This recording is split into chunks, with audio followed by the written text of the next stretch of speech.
If you're watching this and you're on what you would consider like a divine relationship path, twin flame, soulmate, whatever is going on in your life, what I would recommend to you to have the most instantaneous and powerful results and change in your life is to face your triggers. Hello everyone and welcome to my channel. My name is Luana and I've been an intuitive reader and healer for over 4 years now. And in this video, I felt compelled to talk about divine relationships and divine mirroring. A lot of you here are here because you're on a twin flame path and you might have heard the term twin flames or mirrors, divine counterparts, but let's talk about what that really means. So to begin, I want to first talk about what is a twin flame relationship, or what is a high-level soulmate relationship. You can essentially think of the twin flame relationship and soulmate relationships as souls who are in the same soul family as you. Before incarnating onto this planet, where you basically live, quote unquote, live in soul clusters in the higher realms, at the highest levels of the dimensions that exist, we really are one. Everything in the universe is interconnected. But when it comes to our physical world, things are very grounded, very tangible, and very separate. Teal Swan kind of describes this as a soul stream. It's like consciousness itself, you being consciousness, is like a river, and one river can split into many different streams, and each of those streams could represent one physical person. So you can think of your soul family as different branches, maybe streams of this one original river. When we're talking about soulmates, those are people who are very close to us in frequency. They're from our soul family. When we're talking about a twin flame, we're talking about your core soul frequency, but in another body. So it's your consciousness, but in another body. With soulmates, there's like a slightly different vibration between you and them. With the twin flame, it is completely identical. That's why you'll mostly recognize your twin flame by the heart frequency that you feel with them. Like you'll meet them and you'll feel this really deep sense of love and familiarity and even nostalgia with them. Like they'll feel so familiar and so much like home to you because you're sensing and picking up on that vibration. So let's talk about everyone's favorite topic, the twin flame mirroring effect. But this also, I want to say, applies to like really close soulmate connections. Anyone that you share a really strong soul bond with is going to mirror to you your unconscious shadows and trigger you the most deeply. If you're familiar at all with how spiritual awakenings work, you would basically understand that we're born into this world and we have a very pure frequency. We are the most authentic, the most ourselves. But through societal programming, through cultural upbringing, and through the way that we're programmed as we grow up, our original authentic frequency, the authentic emanation of our soul, is gradually more and more covered up, and we become more kind of like everyone else. And it's harder to distinguish ourselves from other people and from societal energies. So when you're having a spiritual awakening, you're basically healing and getting rid of all that artificial programming. This is why when you're having a spiritual awakening, you suddenly lose interest in the people that are in your close circle. It's because you're waking up to your true nature, your most authentic self, and likely at that point in your life, you're surrounded by people who don't fully resonate with you. But in this example, when you're having this spiritual awakening and when you're waking up and losing interest in all these things that you used to be very attached to, it's because there's room being made in your life for your most authentic connections to come in.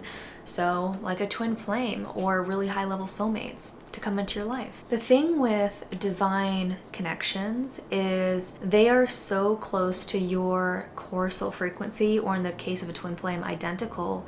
So when you meet these people, it usually triggers you on a very deep level. Like a lot of your insecurities and your fears and your limiting beliefs are going to come up to the surface, and you're going to be made to directly confront them and see them for what they are. So these connections can feel very challenging, and this is not a popular thing to say. I think, you know, there's people who say that twin flames are inherently toxic, but this just isn't true.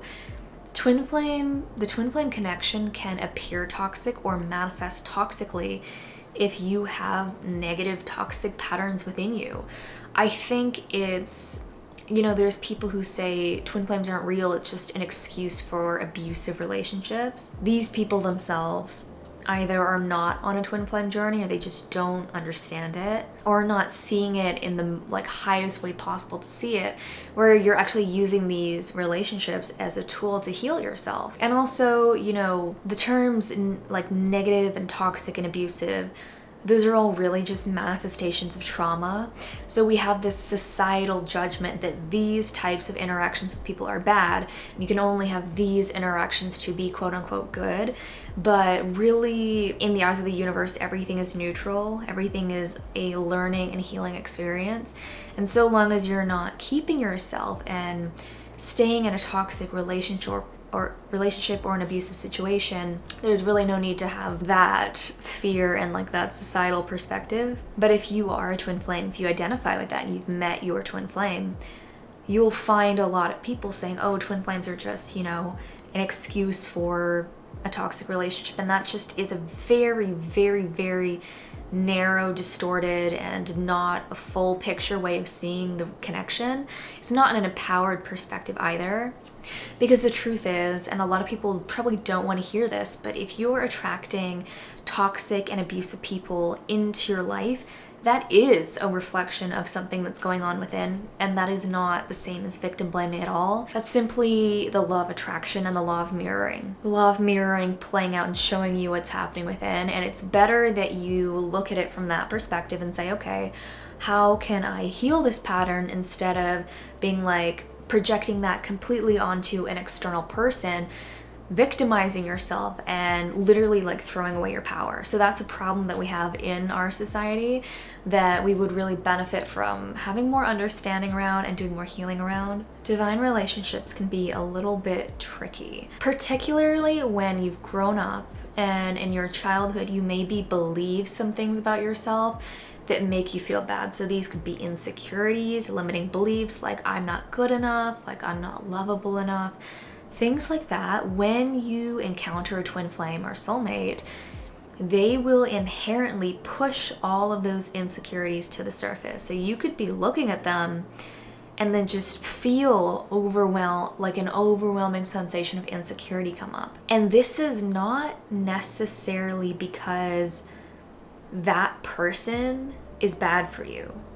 We have this huge, crazy misconception in our society. We tend to tell each other that if someone is causing you to feel insecure, then they must be toxic and you should get rid of them or protect yourself from them, or you should only surround yourself with people who make you feel good. And when it comes to doing healing of any kind, this is like the worst, most toxic thing you can possibly see out there. Some of the most healing relationships are gonna be so insanely triggering, you'll probably hate it or react really negatively to it at first, but this is actually a really positive sign. Try and think about it this way. We all are from source consciousness. We're all like made of pure love before we come into this human form and pick up all this programming stuff. We pick up lower vibrational, darker energies, like lower emotions like fear, shame, jealousy, sadness, heartbreak, negativity, all of these lower emotions. You know, like the perception of separation from each other is also trauma. When you're encountering a twin flame or a soulmate, this person's soul and your soul have such a strong resonance that it triggers your true self to come through, and that's why you start feeling all the upsets and the pain that are in the way of you being your true self, being in that healed state. Every single thing and emotion is just energy, including trauma. When we're feeling it really strongly, it's because it's been something that has been more dormant or repressed, and it's coming up because it wants us to pay attention to it. Healing trauma is honestly not that complicated. and I speak from experience, there's this misconception also that it's really complicated and takes years and years and years to heal trauma, but that's not true. Trauma is just energy stored in the body, and if you can begin to work with your nervous system and the somatics of your body, you can really release and transmute that energy and create more safety in your body and your mind. So that is what divine mirroring is. That is what a divine relationship will give you. It basically gives you the chance to heal and become the completely authentic version of you, and that authentic version of you has the most power, the most happiness, the most joy, the most bliss, the most creativity, all the really amazing things in your life. That comes from you being the most authentic version of yourself. So my warning to you is be really careful that you're not running from these high-level connections. That doesn't mean that you have to stay in a toxic situation if the connection is manifesting in a toxic way, but don't emotionally run away from the connection. Face towards it, face towards that person, and feel what it is triggering in you and face that and heal it. Because if you're upset with a twin flame or a soulmate, you're really upset with a wound within yourself that can be completely healed no matter what is going on the outside. This is why people can run into situations where their twin flame is in a relationship or ignoring them, or married, or there's communication issues, or there's physical distance. These are all things that your twin flame would be mirroring to you for you to work through on an emotional level. And once you work through those things on an emotional level, that energetic charge is gone. And so gradually your physical reality will shift to match up with that. So if you move from a state of being very, very upset with your twin flame to a state of feeling very peaceful and blissful in love, well, there's going to be so much more harmony that is created in your physical relationship. But people get caught up on the physical and they don't realize that all of your power to change the physical starts with everything internal. People also have a ton of guilt over their twin flame being married to a karmic situation. They feel awful and horrible for this idea of being a presence who's potentially breaking up that relationship or that marriage. But those are also all things to work through. At this point in my life, I've been on this spiritual journey for so long, and at this point, you know, non-soulmate relationships, non-soul-based relationships have just no attraction for me. At this point, I've done so much healing work where my soul is really only craving relationships that are very heart-centered and very soul-based. And that can be really upsetting for some people, but I just see that as, you know, you being an authentic person, the most authentic version of you. So to kind of end this video before it gets way too long, if you're watching this and you're on what you would consider like a divine relationship path, twin flame, soulmate, whatever is going on in your life, what I would recommend to you to have the most instantaneous and powerful results and change in your life is to face your triggers, like face them and realize that however you're being triggered, it can be healed and you will be able to feel differently, but you have to allow yourself to feel and face whatever the connection is triggering to you. And once you do that, the connection itself will transform and your life will transform. And you will be able to look at relationships in a whole different way. And I have to say, you know, always do this work from a place of self-love. Don't ever do this work from a place of self-blame. If you're not in the space to not be able to blame yourself, don't do it in that moment. But when you can do it from a place of being compassionate towards yourself and being like, you know what, I deserve to feel better and live a better life, that is the perfect time for you to do that. So that's really all I have for you in this video. Let me know in the comments what your thoughts are, what your experiences are, and of course let me know if there's any video ideas you want to request. Be sure to like and subscribe, and if you want to work with me directly or just get more info, you can go to my website, which I will link in the description. Hope you have a wonderful rest of your day, and take care.